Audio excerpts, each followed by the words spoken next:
Okay, thank you so much for coming, everyone. I'm so sorry for the misunderstanding.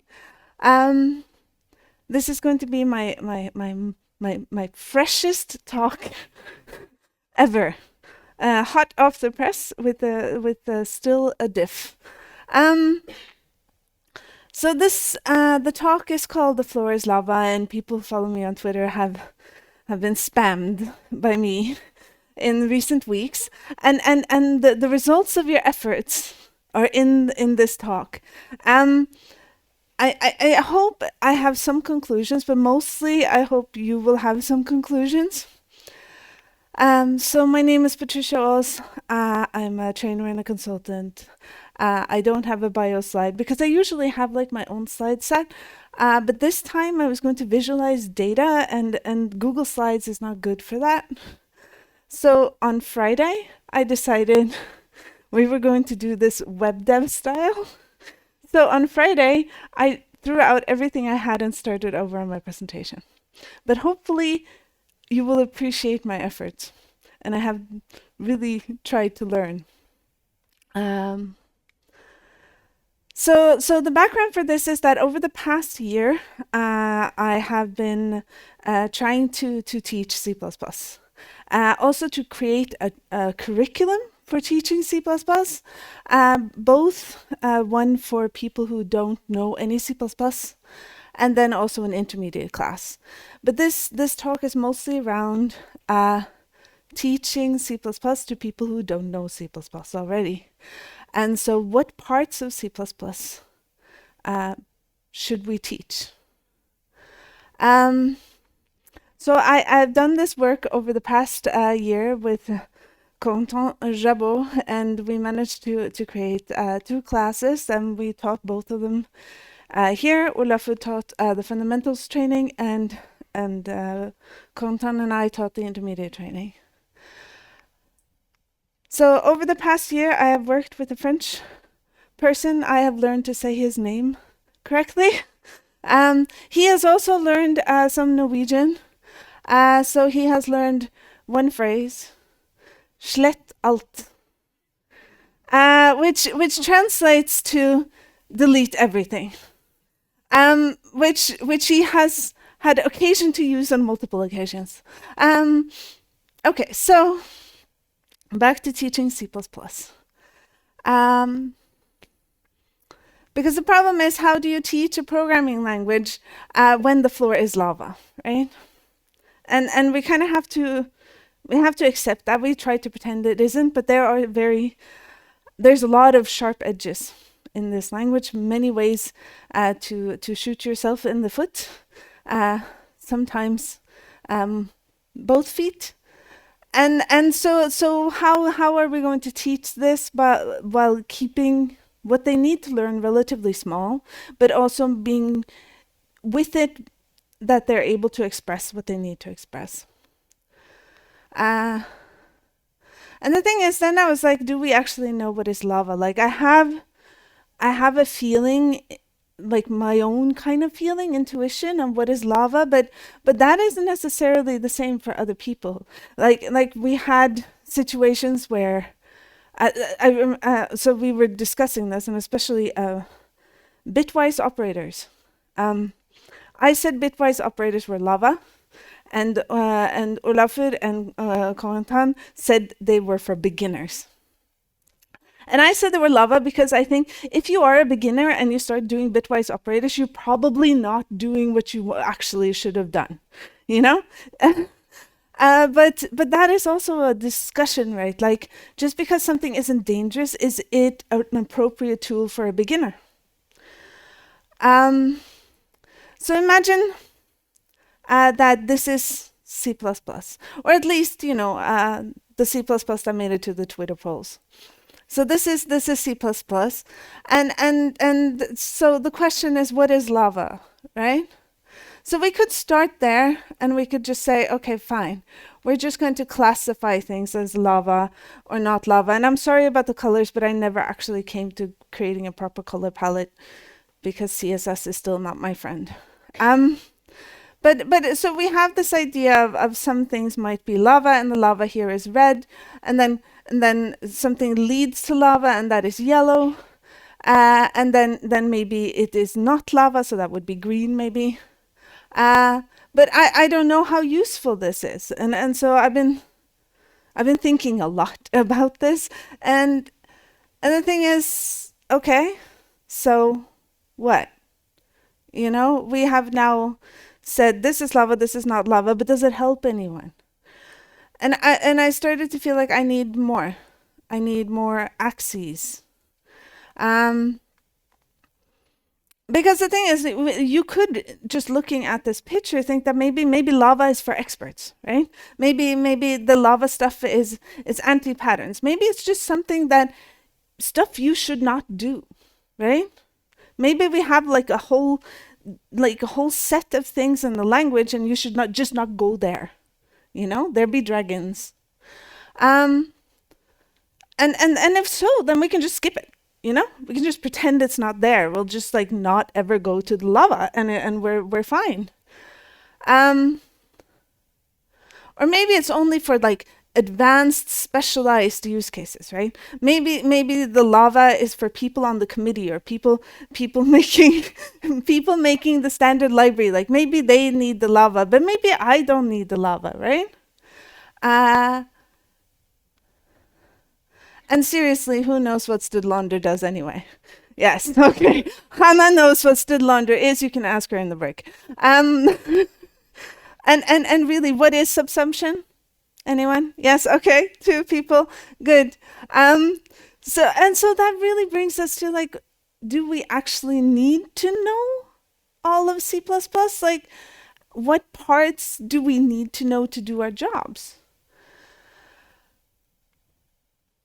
So maybe there's like, and I think we've had this theory, and I think has been like a mental model for a lot of people, that there is some kind of subset of C++, and we can call it modern, and it is like less lava, or like safe, for some kind of value of safe. Uh, but even that is a very unclear question. So the problem is, of course, that C++ is vast, right? There are like many different programming paradigms. Lots of it are specialized for specific use cases. Like if you think you need volatile, you probably don't, but there are people who need volatile, but they're probably not you. You know what I mean? It is very big, and you can swim in all sorts of corners and be totally unaware of other parts. And you can live a long career only using templates and never actually writing templates. So, but back to the problem. It's like I'm going to teach, right? So we have to do this. We have to do some kind of selection of a subset of the language, and this is what we're going to teach, and this will be the basis of everything they'll learn from now on. Like they will start with this, and then they will build on it, and they will take new trainings and read more books, and hopefully, they'll be somebody's colleague in the future, and we want them to be a good colleague. Like we want people not to yell at them in the code reviews, right? So,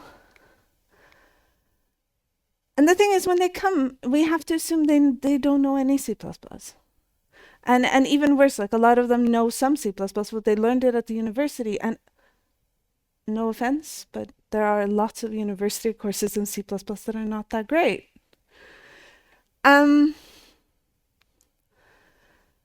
So we need to teach them enough to be productive. So it's not only like, okay, I'm just going to teach you what is not lava, because that doesn't really help you much. And one of the things that I've been thinking about specifically for this is how are you going to not have your headers included twice, right?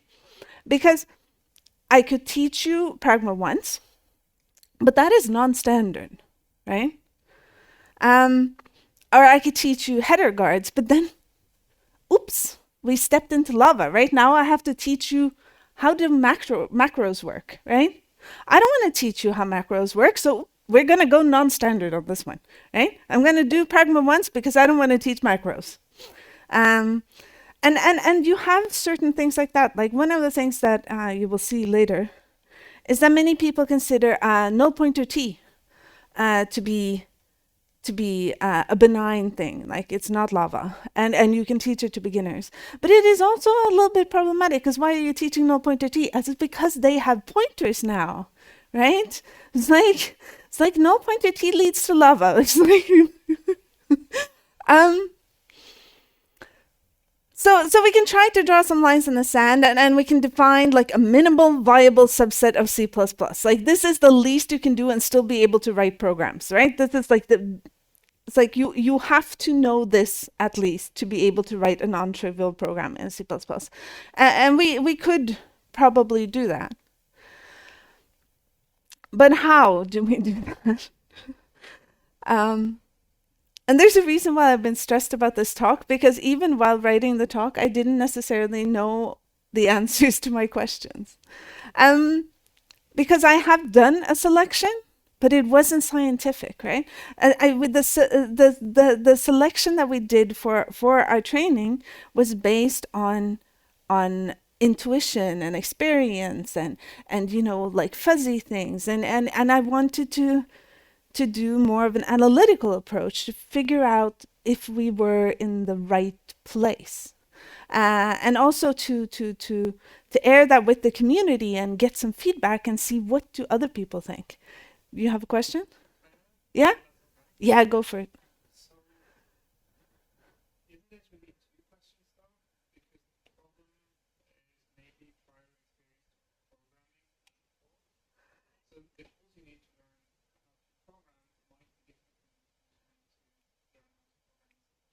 Is yeah, so it's a very I'm going to paraphrase it, because it's a very it's something I missed while talking. So it's the question: are we going to teach C++, or are we going to teach programming using C++, right? And no, I'm not going to endeavor to try to teach programming using C++. Actually, I think teaching someone to program is probably a completely other problem. Like it is an extremely difficult, mind-bendy, brain-changey, weird event, and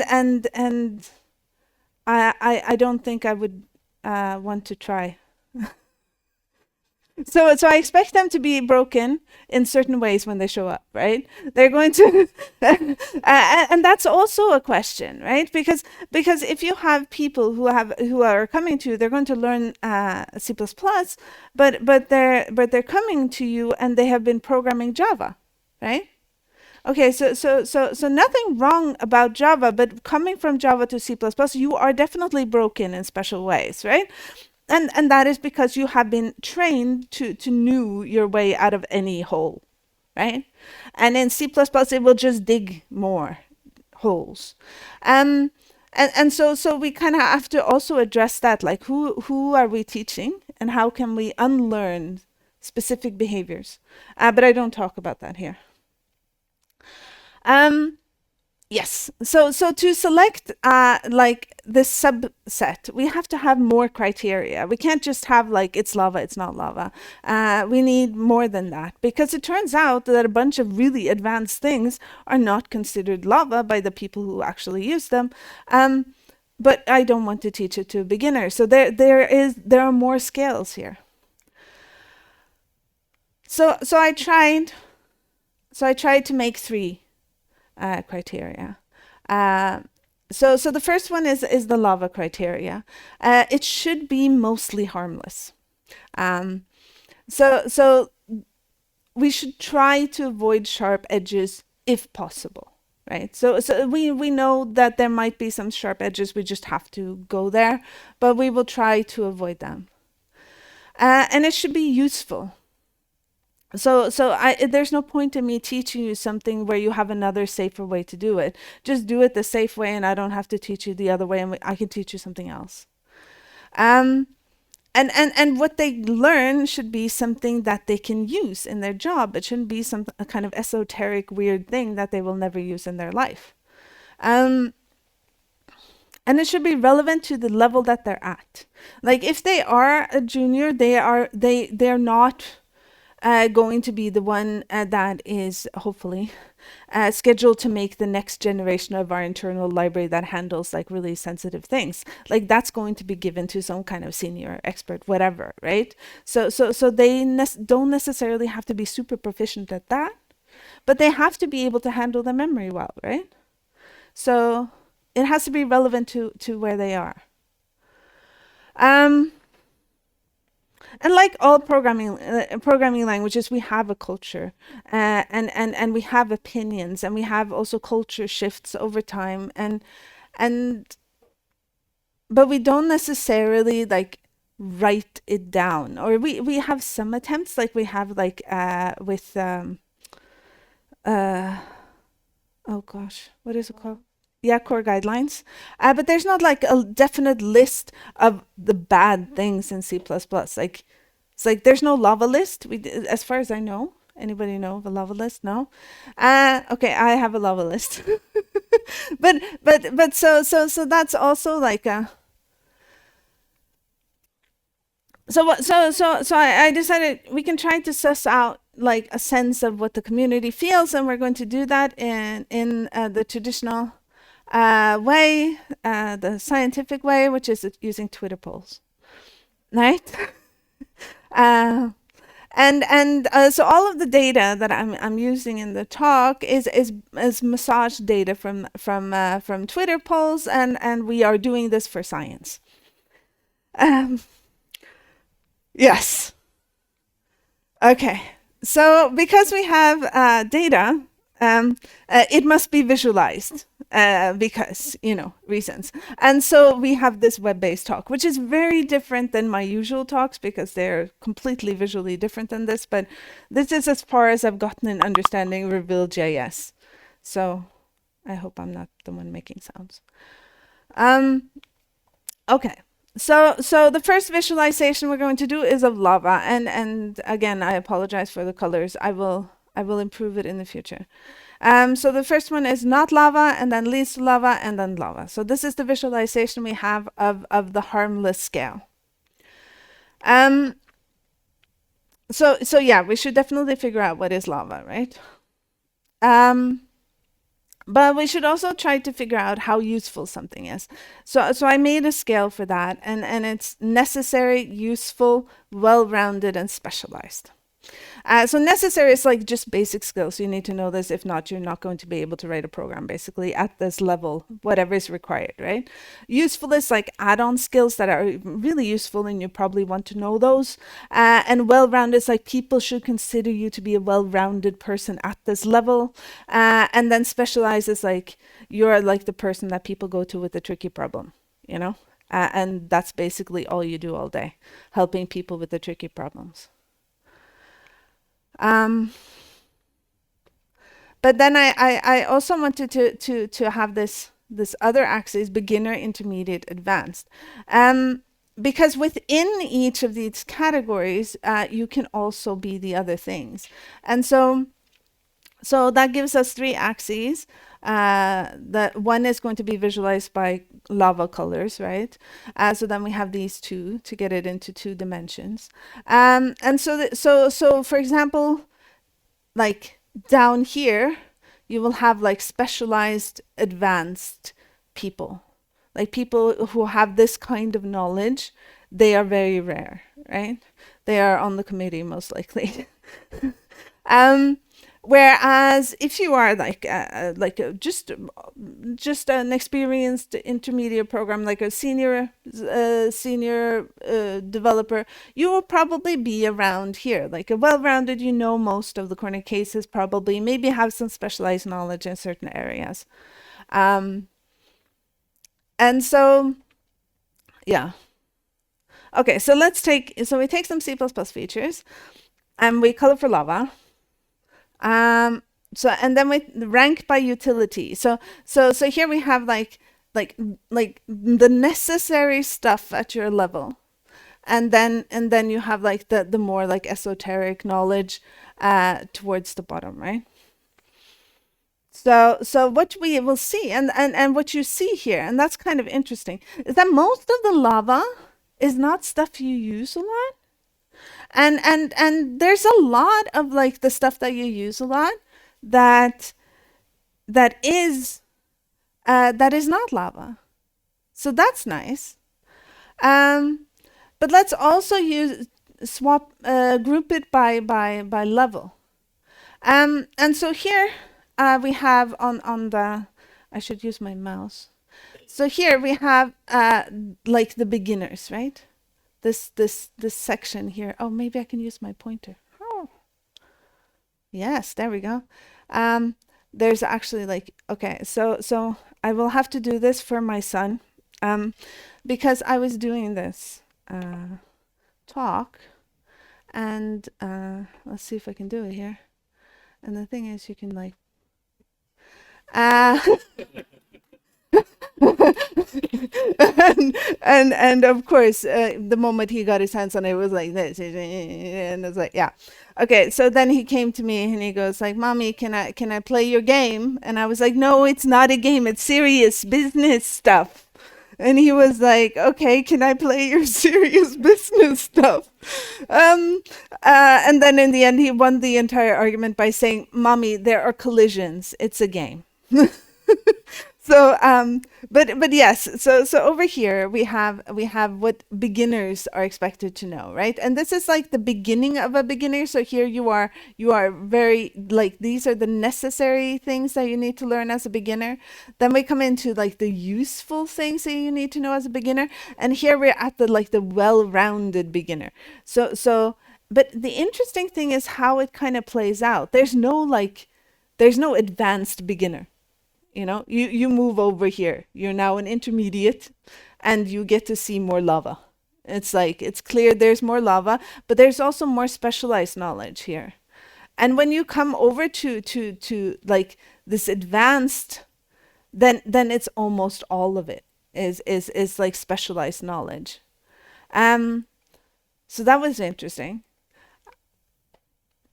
But let's look at like this beginner thing. So one of the things that I found interesting to look at is that it is mostly not lava, right? And it's mostly things that are necessary and useful. So this seems to indicate that there is a case for a curriculum, right? That is mostly not lava, and it does have some leads to lava in there, but it seems okay. Now, of course, now you want to know, because I only showed you dots, and these are not actual dots. There is data, right? So let's try to figure out what is in here, right? So IO stream apparently leads to lava, but it is considered a beginner topic. Passing parameters by reference. So this is not constref. So this is a non-const reference. It leads to lava, but considered to be a beginner thing. Pragma ones. Address sanitizer. So this is interesting because we are getting to the point where it's probably good to teach these kinds of toolings from the beginning to give that rapid feedback when you're learning, right? Auto C-style for loops. I was a little bit surprised, but okay. But I guess it's because it's basic and they know it from other languages. And there's lots of tooling, and like these are like things that probably everyone knows, right? It's like namespaces, package manager. This is interesting because I'll get to it later, but I also had another scale that I will show you just separately, which is the what scale. The what scale is for people who did not take my Twitter poll. There were 4 options in the poll. So you could, for any feature, you could select not lava, leads to lava, lava, or show me the replies, show me the answers. And it turned out that how many people clicked show me the answers became extremely interesting. With the 2 major winners of the what scale being subsumption and stdlonder. So that was interesting. But one of the things that I saw, and I could probably like dig into separately, was that though many people felt that package managers were not lava and a beginner thing, uh, there was the what score for it was quite high. So that tells me that people are still not feeling very confident around this area, and probably is so the what scale I think would be interesting to figure out, like, what would people like to learn more about, right? Um, and of course, the pass parameters by const reference and value and references and all of the good stuff, right? So most of this is like things that you will think, yeah. Um, Good things like unique pointer, vector, algorithms. Very few like surprises. It's like this is like, and I agree. Like looking at this is like, if you know this, I will think you're a pretty well-rounded like beginner, right? And this is just like the beginning of that, and then you have exceptions, maybe unused. So it's getting a little bit more esoteric. We have import, which I think is very ambitious for people, but okay. And then we have the null pointer, and I find the null pointer very interesting because there are no pointers. So I'm not exactly sure how you're going, like how that works. But also an interesting thing is that we have static casts, but we have no other casts. Uh, and uh, and then we come to more like advanced operations for a beginner, and there we have like forward declarations, for example. Um, so yeah. I found this quite reassuring in a way. But that also makes me wonder, like, what are the other ones, right? So what is an intermediate? Like, what is an intermediate C++ programmer? Like, what are the weird things that we are supposed to know? Um, and the first thing that you see just by looking at the lava and the distribution is that there are definitely more lava, right? There's definitely more heavy on the specialized skills. Um, and it's not that big. So I feel like if you look at this and later we look at advanced, it's also not that big. But that also comes down to the questions asked. Um, so an intermediate lava thing, but you're expected to know, are globals, undefined behavior, new and delete, CMake, one definition rule, and static. So that's interesting. I guess when it comes to like things that are lava, globals and undefined behavior are like, okay, you know. Macros, manual memory management. I mean, these are fair. Um, Template meta programming are suddenly here. So there are lots of new things that are showing up. One of the things that a lot of people commented on, because here we have modules, for example, is that people said right now modules is probably a little bit advanced, but probably in like 3 years it would be considered a beginner topic, which also made it interesting because modules is here, but import is in the beginner. um, so you have implicit conversions, the preprocessor, printf, slicing, static initialization order. So there's definitely, it's becoming a little bit more like you have to know the corner cases of C++ to be like an intermediate. And you're also coming into more of what is considered to be more of a specialized knowledge in C++, and that is a lot around C. Um, so that's interesting. Um, and one of the things is, so you have pimple here, which is not considered lava, but it is considered, apparently from the what factor, it's esoteric knowledge. So that's good to know. Apparently, the kids don't do that anymore. Yes.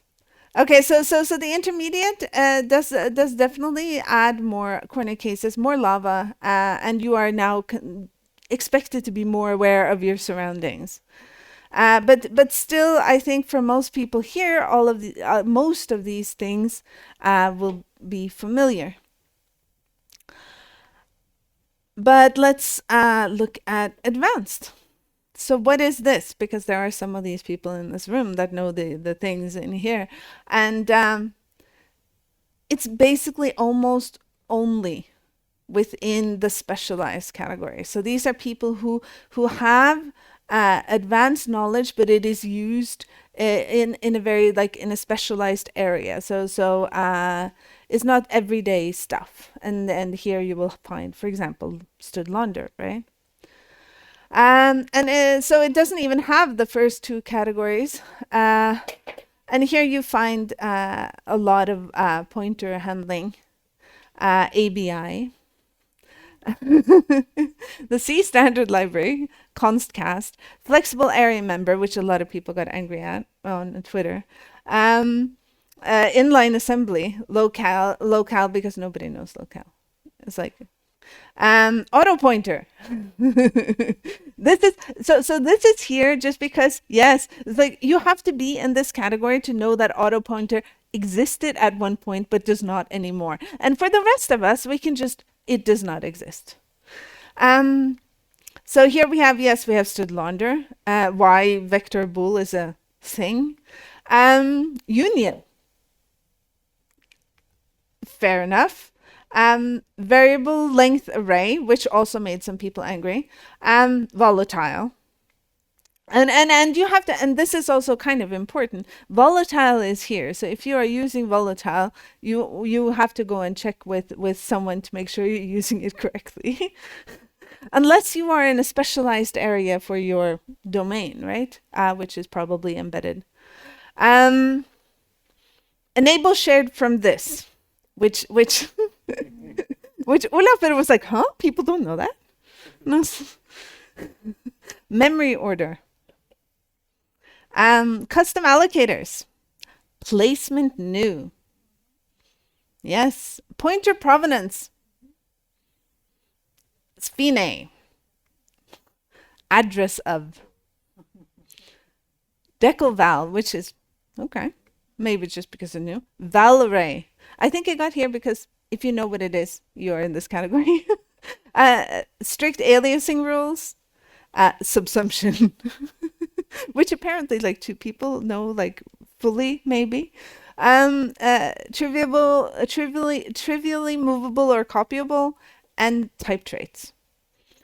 So if all of this seemed like, oh, I know these things, then you are like probably in like the 2%. And if you are more like me, where we're like, I know some of these words, we can live happy lives. Okay, so that brings us to what, right? So do we even know what is what? Like because this now I've scaled my bubbles. I've taken away all the colors and I've scaled the bubbles for what? So the interesting thing is there are certain things that are like extremely what, like people had no idea what it was. You had a very small section of the people who voted who felt confident in voting lava or not lava on these things. So let's take the top three, and I've already mentioned two of them. So subsumption was the winner. Stood launder on in second place, followed by flexible area member. Now, according to the committee, you are not supposed to know about the third one, so it's fine.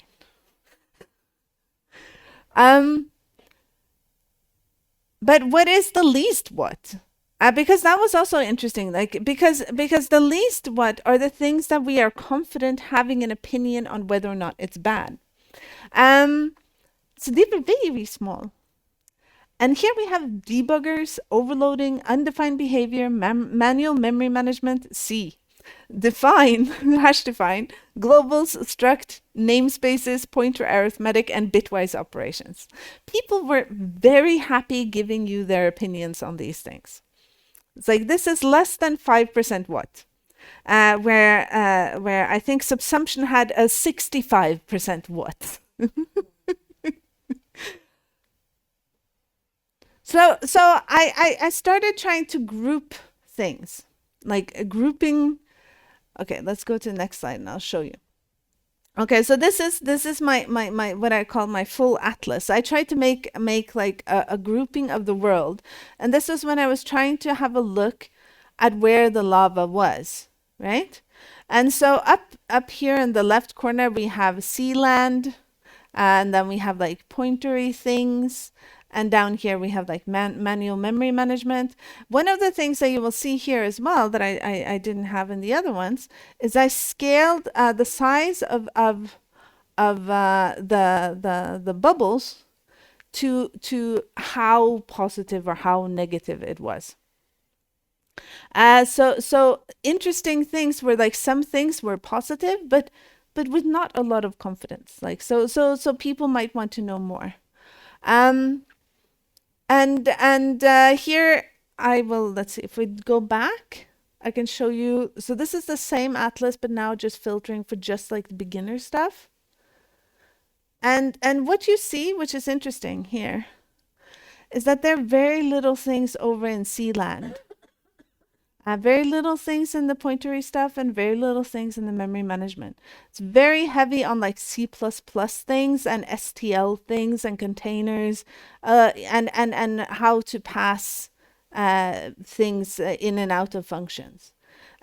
Here are some build tooling things, but it is very heavy on the right hand side. So looking more towards the language and the standard library and things like that.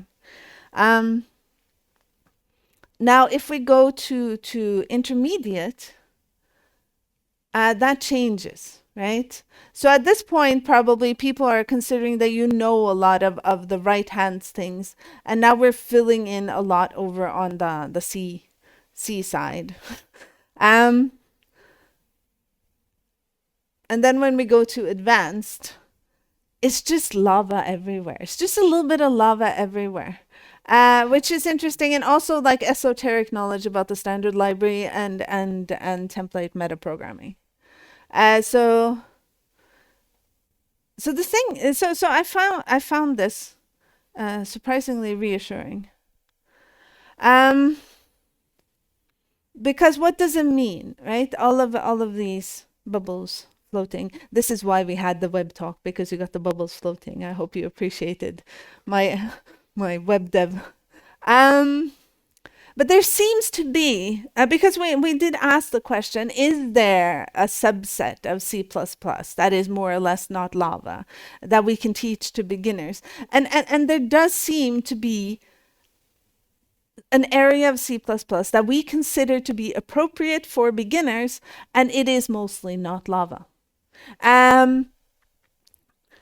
And I find that interesting because that does mean that we could, as a community, probably be able to structure some kind of learning path, which is mostly safe.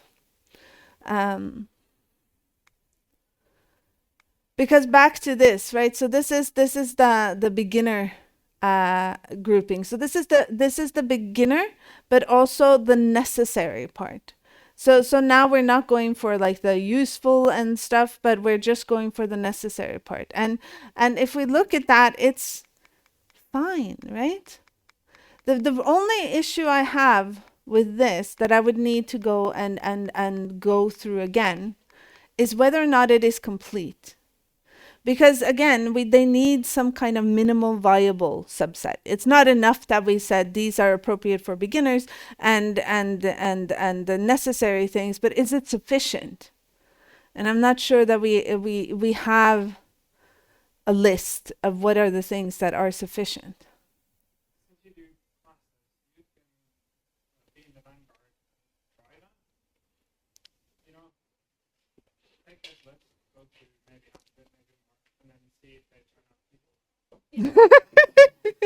So I would have to like send them like a note home. So it's like call me in 6 months and tell me how they're doing, you know. And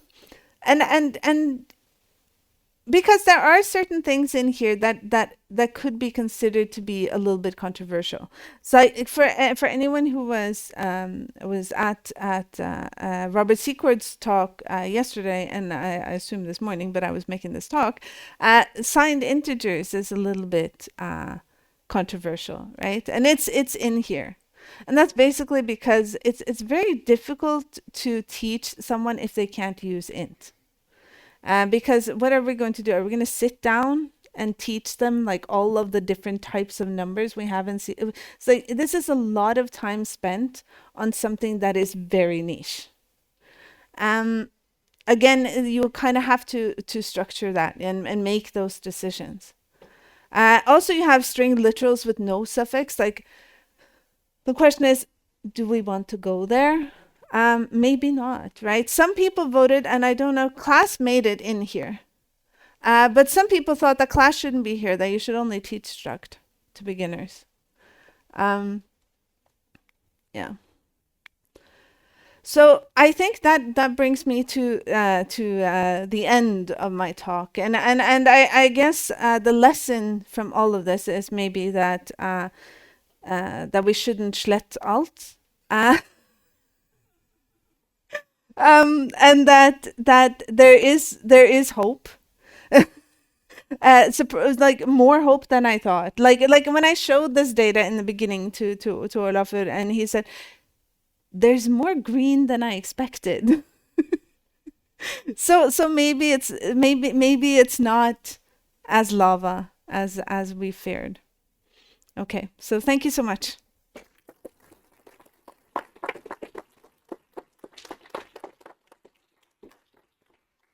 So are there any questions? Yes. Oh, then you are so lava. Okay, the question was, what is it? What if you come from C? No, okay. So there are pros and cons, right? So the cons are that it is very easy to fall into the trap to write C with classes, in the same way that coming from Java, it means that you will do new everything in sight, right? So that you have this risk. But on the other hand, you do have a deep understanding of some of the topics that can be very difficult for people who come from other languages, like understanding pointers and memory management and a lot of these things. And so you know lava, you've been there, you've seen it, right?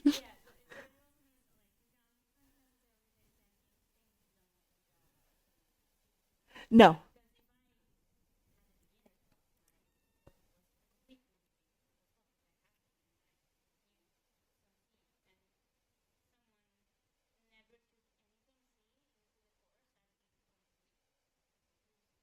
And the thing is, we don't, right? Because C is lava. But even I can, okay. So the question, like, so if you're coming from a C background and you are taking an introductory course to C++, and there is no C there, then you could get very confused, because how are you going to connect these concepts to what you already know, right? Um, and I think what you want to do, which is kind of counterintuitive, you want to dislodge them from their previous mental model, right? And that goes for any kind of mental model they had. We want we It's like in the words of Captain Picard, we are the Borg, and you will be assimilated. But I and I think it comes down to that is true for any programming culture. You cannot learn a programming language in a way that people consider to be good, uh, if you don't learn what the kind of culture they have around things. Like if you're going to be a Perl programmer, you have to be really good at regex. They will never accept you unless you do, right? So okay, yes, but sorry, I went. Oh yes.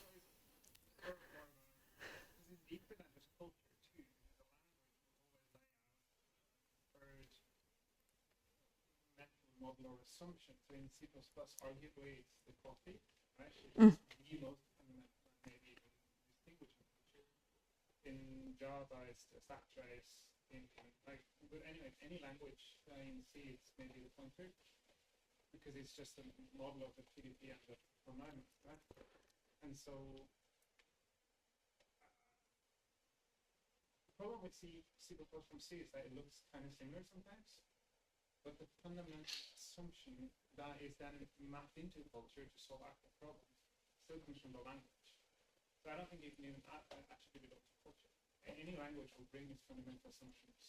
But I think I say for me that is culture, right? Yeah, and also it feeds back as well, and that's over time you will see that culture feeding back into changes in the language and introductions to the standard, and so it's kind of self reinforcing thing. Um, and yes. So I think in in any training there is theory and there is practice. So Mhm. there is whiteboard and chalk and talk and there is do some exercises. Given what you have on screen, do you have some idea of what kind of exercises your students should be able to do? Are they just sort of fill in the blanks in a function template, or is it go and write a command line utility that can take three arguments and concatenate them together? Or I mean, I guess they're not going to be building a web server. No. Just, Okay, so one of the things that I think might be interesting here is again we're probably teaching people who already know how to program. So these people are probably learning this because they got a job, right? So they are going to be expected to go and do things. Um, so the question is, what kind of things will they be able to do successfully, or at least like an approximation of successfully? And one of the good things you can say of working in an existing project is that some of the things that we currently are not great at, which is like setting up the build, managing dependencies maybe, and tooling are things that might someone else who is more senior might have already set up for you, right? So all you have to do is have someone sit next to you and set it up, and you have it all set up, and you don't have to understand. And this also became a question around CMake, which I think didn't make it here. The question is, what do you mean CMake? And then I was like, okay, but here there are two roles. Like, should you be able to work in a CMake already set up project, or should you be able to set up a CMake project? And these are like completely different skills. reading versus writing a foreign language. Yes. So I would say in this case that we are going for trying to train a junior, right? And they will have to work under supervision, but they should be able to work in an already set up project with a limited scope. You mentioned that we wrote Pacman with no.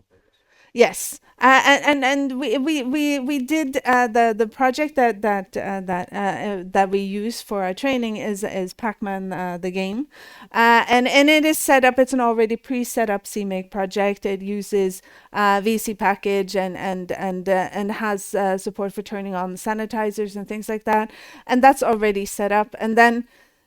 And they have code, so they might have to do some refactoring, might have to to reproduce something similar to that has been done somewhere else. So typical like kind of junior uh, activities. Did that answer your question? Yeah. Okay. Any more questions? Yes. Yes. I feel like I'm mostly just trying to find where developers have used Lava. So one of those tools is static analysis. So one thing that came to mind is I wonder if you could use static analysis rules to kind of find the lava for topics.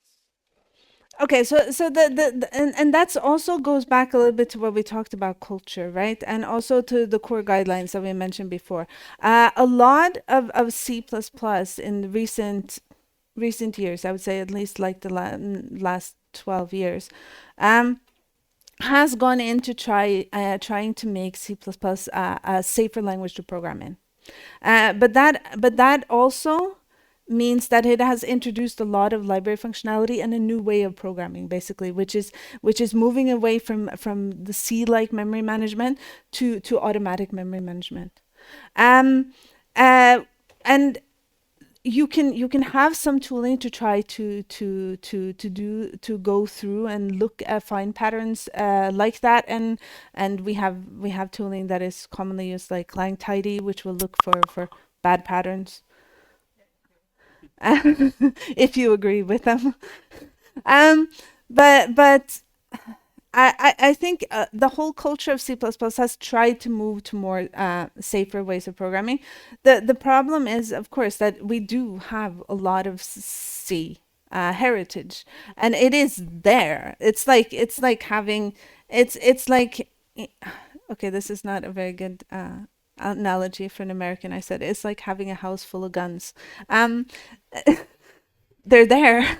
And that's going to be a problem, especially if you have people who are coming from that background and that are used to doing what is now today referred to as C with classes. So basically just using some of the features of C++ to make C a little bit more nice. I'm not sure that answered your question. Yeah. Any more questions? Yeah.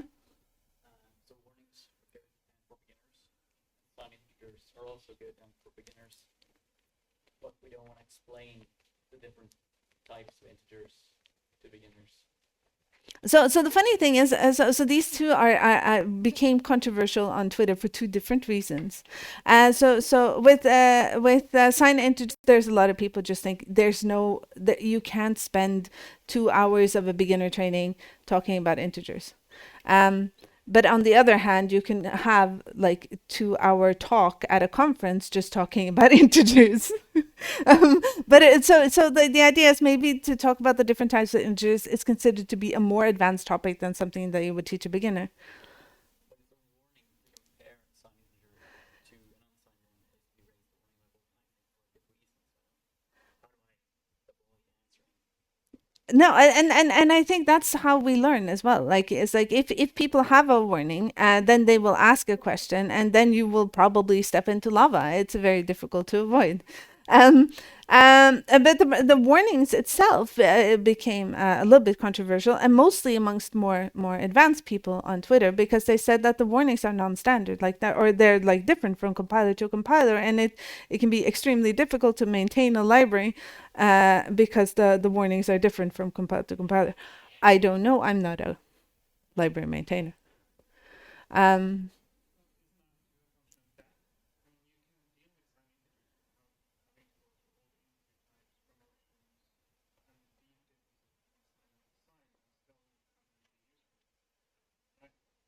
So maybe even if it leads to lava kind of thing, if you want to go deep there, you can, yeah. but you can't really avoid the N- integration. For the most part, and I think it comes so especially I think when it comes to signed integer and also to the preprocessor to a certain degree, that is lava that we are currently just living with. You know, it's in the house. You know, the call is coming from inside the house. We're just kind of living there.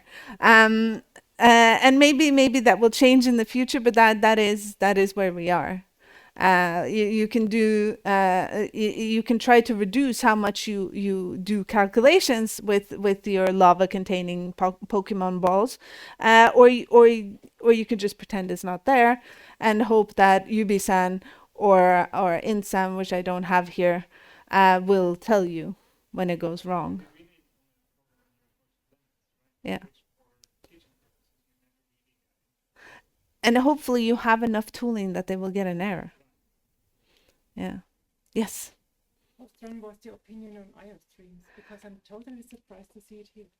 Yeah, no, it was very controversial. That's why it is one of the few leads to lava that actually made it.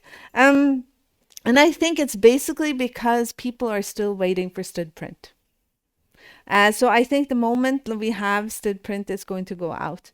The only reason that I think it made it here is because the FMT library was considered intermediate. And I think that goes to being able to handle libraries outside of the standard library type of thing. Streams are so difficult to use. So the thing is, printf is lava. so so so what are you gonna do? Yeah. Any more? Okay. Then everyone in the break ask Hanna what std launder does. Okay. Thank you so much.